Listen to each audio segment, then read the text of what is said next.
السلام عليكم ورحمة الله وبركاته. كان في يوم من الأيام راعي بيرعى الغنم بتاعت واحد من الأغنياء، وكل آخر يوم بيرعى فيه الغنم كان بياخد أجر 5 دراهم. وفي يوم بعد لما خلص رعي الغنم، الغني قاله إنه قرر يبيع الغنم علشان عايز يسافر، وطبعا هيستغنى عن خدمات الراعي، وأراد إنه يديله مكافأة نهاية خدمته ليه، واداله مبلغ كبير. ولكن الراعي رفض وفضل أجره القليل اللي اتعود إنه ياخده مقابل شغله. الراعي رفض ياخد المبلغ الكبير لأنه حس إن المبلغ ده مش من حقه. طبعا الغني واقف مندهش لأنه عارف إن الراعي ملهوش أي مصدر رزق تاني، وأكيد مش هيلاقي شغل من يوم وليلة. ولكن برغم كده أخد الراعي ال5 دراهم ورجع لبيته وهو حزين. احتفظ الراعي بال5 دراهم ومرضيش يصرفها تحسبا إنه ممكن يحتاجها في يوم من الأيام، وبدأ يدور على شغل. ولكن ربنا ما أردش إنه يلاقي شغل لأنه شايله حاجة أحسن. وكان في القرية اللي فيها الراعي تاجر، الناس بتديله فلوس فيسافر ويجيب لهم بالفلوس دي بضاعة.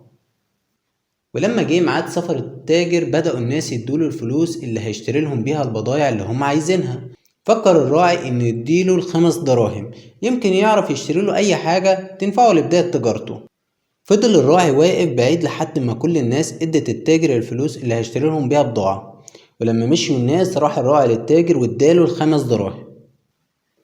التاجر سخر من الراعي وضحك وقال له: طيب هو انا هشتري لك ايه بال5 دراهم؟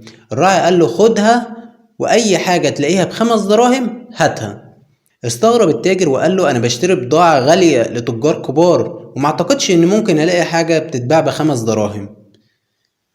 ولكن الراعي اصر على التاجر انه ياخد ال5 دراهم ويشتري له اي حاجة بيهم، وهو راضي باللي يشتريه. وبعد الحاح شديد وافق التاجر، وبالفعل اخد ال5 دراهم.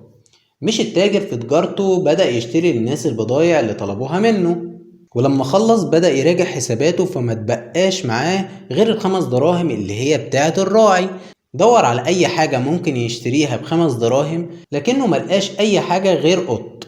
فاشترى التاجر القط وجهز نفسه علشان يرجع لبلده. وفي طريق رجوعه عدى على قرية فدخلها علشان يستريح فيها شوية.